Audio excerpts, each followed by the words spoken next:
নমস্কাৰ বন্ধু বান্ধৱীসকল, স্বাগতম জনাইছোঁ টুজব চেনেলৰ অন্য এটা গুৰুত্বপূৰ্ণ ভিডিঅ'লৈ। টুজব চেনেলৰ জৰিয়তে আমি অসম তথা ভাৰতৰ চৰকাৰী বেচৰকাৰী চাকৰি বিজ্ঞাপন আলোচনা কৰোঁ। বিজ্ঞাপনটোৰ সবিশেষ বিতংকৈ জানিবলৈ ভিডিঅ'টো শেষলৈকে চাব। বন্ধু বান্ধৱীসকল, আপুনি যদি আমাৰ চেনেলৰ প্ৰথমবাৰলৈ আহিছে তেন্তে চেনেলটো ছাবস্ক্ৰাইব কৰি দিব।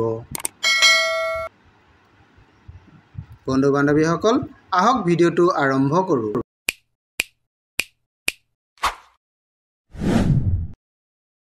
বন্ধু বান্ধৱীসকল, আজি মই ইণ্ডিয়ান এয়াৰফ'ৰ্চৰ এটা বিশেষ বিজ্ঞাপন লৈ আপোনালোকৰ ওচৰলৈ আহিছোঁ।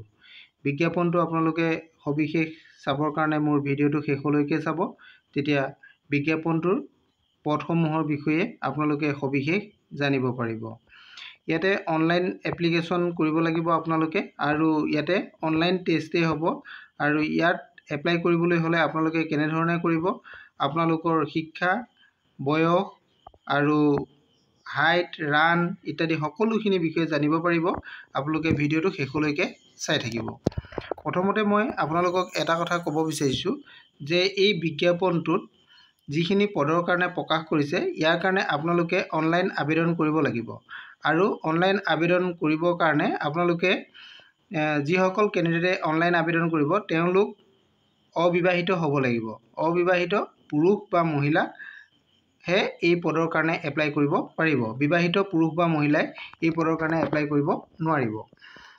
এতিয়া আমি এটা চাওঁ যে আপোনালোকে আবেদন কৰিবলৈ হ'লে বা বিজ্ঞাপনটো যদি আপোনালোকে ডাউনলোড কৰি ল'ব বিচাৰে তেনেহ'লে ইয়াৰ যিটো অফিচিয়েল ৱেবছাইট, এই ৱেবছাইটটো দেখা পাইছে আপোনালোকে নিশ্চয়। এই ৱেবছাইটত যাব লাগিব। এই ৱেবছাইটত গ'লে আপোনালোকে অনলাইন আবেদনো কৰিব পাৰিব আৰু লগতে বিজ্ঞাপনটো আপোনালোকে তাৰ পৰা ডাউনলোড কৰি লৈ চাব পাৰিব। আৰু আমি এতিয়া 2 নম্বৰলৈ আহোঁ। ইয়াতে আপোনালোকৰ অনলাইন আবেদনটো 8 জুলাই 2024 পৰা আৰম্ভ হৈ গৈছে। এইটো আপোনালোকে নিশ্চয় দেখা পাইছে, 8 জুলাই 2024। আৰু ইয়াৰ ক্লজিং ডেটটো দিয়া হৈছে 28 জুলাই 2024। 28 জুলাইত ইয়াৰ অনলাইন আবেদনৰ আপোনালোকৰ ক্লজিং হ'ব। গতিকে আপোনালোকে 28 জুলাই আগতে অনলাইন আবেদন কৰিব লাগিব। এতিয়া আমি আবেদন তাৰিখকেইটা আমি অলৰেডি গম পালোঁ। আৰু এতিয়া যাওঁ আমি বয়সৰ সীমাৰ কথা। বয়সটো আপোনালোকৰ ইয়াতে কিমান হ'ব লাগিব, কিমান চনৰ পৰা কিমান চনৰ ভিতৰত আপোনালোকৰ জন্ম হ'ব লাগিব, এইটো কথা উল্লেখ কৰি দিছে যে 3 জুলাই 2024 পৰা 3 জানুৱাৰী 2008 ভিতৰত জন্ম যদি হয় তেনেহ'লে আপোনালোকে এই পদৰ কাৰণে এপ্লাই কৰিব পাৰিব। ইয়াতে আপোনালোকে এই কথাটো ভালদৰে মনত ৰাখিব, 3 জুলাই 2004 পৰা 3 জানুৱাৰী 2008 ভিতৰত যদি জন্ম হয় তেনেহ'লেহে এই পদৰ কাৰণে আপোনালোকে এপ্লাই কৰিব পাৰিব। এইখিনি কথা ইয়াতে উল্লেখ আছে। আৰু আমি চাওঁ ইয়াৰ কাৰণে কোৱালিফিকেশ্যন আমাক কি কি প্ৰয়োজন হ'ব। ইয়াতে কোৱালিফিকেশ্যন আপোনালোকৰ কি কি দিছে চাওক। প্ৰথম 1 নম্বৰতে দিয়া হৈছে ছায়েন্সৰ ছাবজেক্ট। ছায়েন্স ছাবজেক্ট আপোনালোকে হাই ছেকেণ্ডেৰী পাছ হ'ব লাগিব। আৰু আপোনালোকৰ লগত ছাবজেক্ট থাকিব লাগিব মেথমেটিক্স, ফিজিক্স এণ্ড ইংলিছ। এই 3টা ছাবজেক্ট থাকিব লাগিব। মেথছ, ফিজিক্স এণ্ড ইংলিছ তিনিওটা ছাবজেক্ট লৈ আপোনালোকৰ 50% মাৰ্ক থাকিব লাগিব। আৰু ইংলিছতো 50% মাৰ্ক থাকিব লাগিব। তেতিয়া আপোনালোকে এই পদৰ কাৰণে এপ্লাই কৰিব পাৰিব। আৰু 2 নম্বৰতে আহিলে আপোনালোকৰ যদি 3 ইয়াৰ্ছৰ ডিপ্ল'মা ইন ইঞ্জিনিয়াৰিং আছে, 3 ইয়াৰ্ছ ডিপ্ল'মা ইন ইঞ্জিনিয়াৰিং যদি আপোনালোকৰ আছে, মেকানিকেল হওক, ইলেক্ট্ৰিকেল বা ইলেক্ট্ৰনিক্স বা অটোমোবাইল বা কম্পিউটাৰ ছায়েন্সত যদি আছে তেনেহ'লে আপোনালোকে এই পদকেইটাৰ কাৰণে এপ্লাই কৰিব পাৰিব। ইয়াতে বহুত পদ আছে। পদসমূহ আপোনালোকে কিমান আছে জানি ল'ব পাৰিব। আপোনালোকে বিজ্ঞাপনটো সবিশেষ চাই থাকক, দেখিব আপোনালোকে কিমান পদ আছে। আৰু ইয়াৰ উপৰিও আপোনালোকে যদি আদাৰ যিসকল কেণ্ডিডেট আছে তেওঁলোকে যদি 2 years vocational course with non vocational subject physics and mathematics আছে তেনেহ'লেও এই পদৰ কাৰণে এপ্লাই কৰিব পাৰিব। আদাৰ দেন ছায়েন্স ছাবজেক্ট, আদাৰ দেন ছায়েন্স ছাবজেক্টতো যদি আপোনালোকৰ 50% মাৰ্ক আছে ইংলিছক লৈ, ইংলিছত যদি 50% আছে, বাকীকেইটা যদি এগ্ৰিগেট 50% আছে তেতিয়াহ'লেও এপ্লাই কৰিব আপোনালোকে পাৰিব। এইখিনি আছিলে কোৱালিফিকেশ্যনৰ কথা।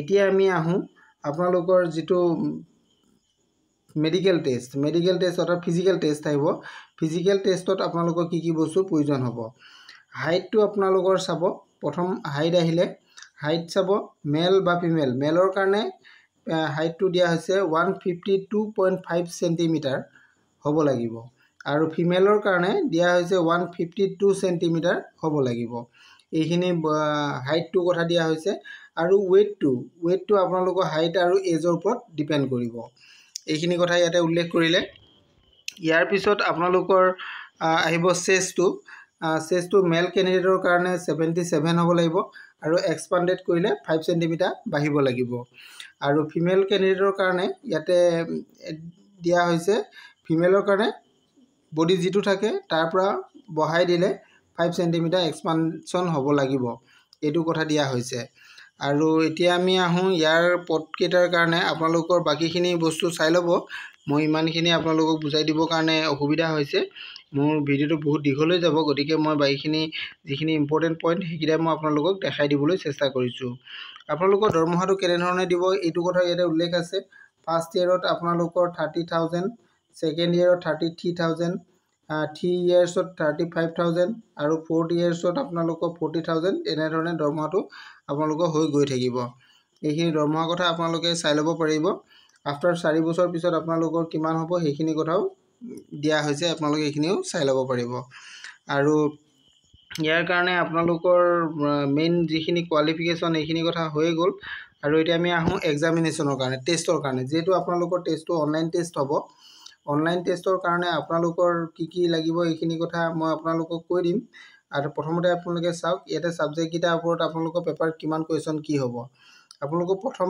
যিখন পেপাৰ হ'ব এখন হৈছে সায়েন্সৰ সাবজেক্টৰ ওপৰত এখনত 60 মাৰ্ক থাকিব তাতে ফিজিক্স কেমিষ্ট্ৰি ম্যাথছ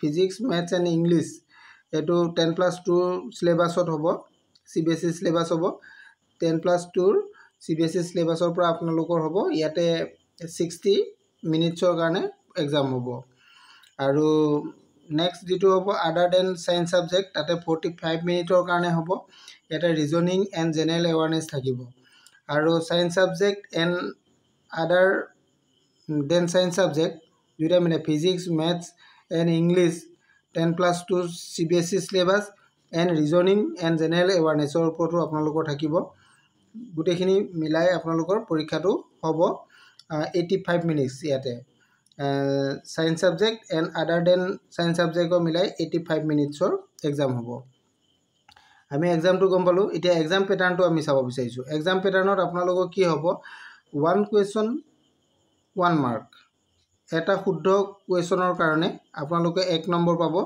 আৰু ভুল এনসাৰত আপোনালোকে কোনো ধৰণৰ নম্বৰ নাপাব আৰু যদি আপোনালোকে সৰি মোক কোৱাটো অলপ ভুল হৈ গৈছে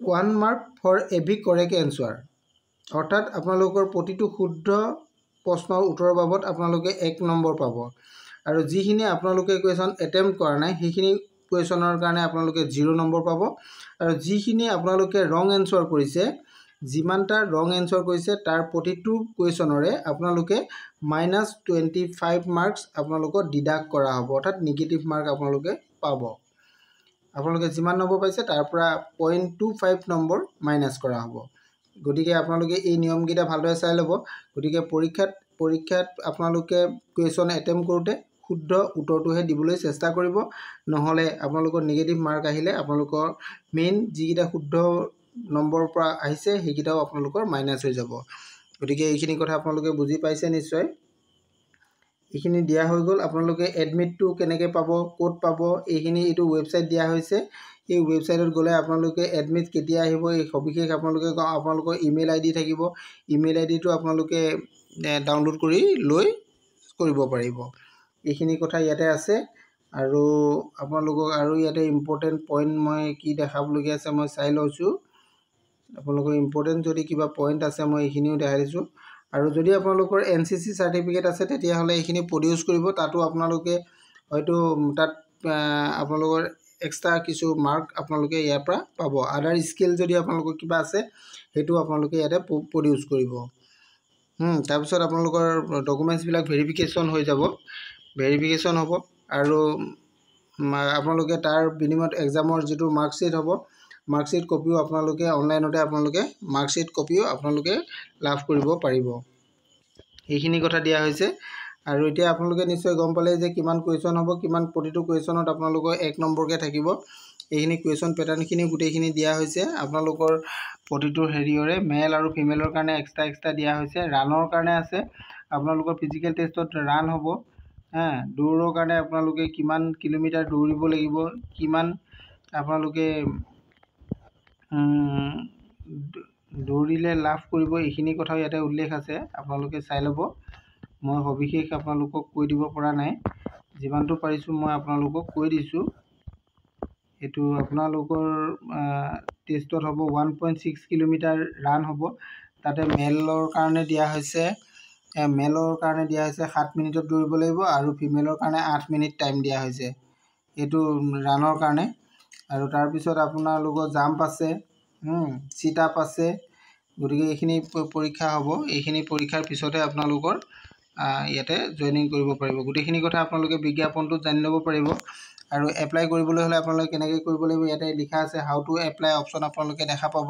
প্ৰথমতে আপোনালোকে অনলাইনত গৈ ৰেজিষ্ট্ৰেশ্যন কৰিব লাগিব। ৰেজিষ্ট্ৰেশ্যন কৰাৰ পাছতে আপোনালোকে যিটো ৱেবছাইট আছে ৱেবছাইটত গৈ অনলাইন আবেদন আপোনালোকে কৰিব পাৰিব। এইখিনি অনলাইন আবেদনৰ যিখিনি প্ৰচেছ আপোনালোকে এই প্ৰচেছকেইটা ইয়াত ফ'ল' কৰিব। ফ'ল' কৰিলে আপোনালোকে অনলাইন আবেদনটো নিজে এপ্লাই কৰিব পাৰিব। Thank you. আৰু যদি কিবা জানিব বিচাৰে তেনেহ'লে আপোনালোকে মোৰ ভিডিঅ' শেষত কমেণ্ট কৰিব, মই আপোনালোকক জনাই দিবলৈ চেষ্টা কৰিম। Thank U.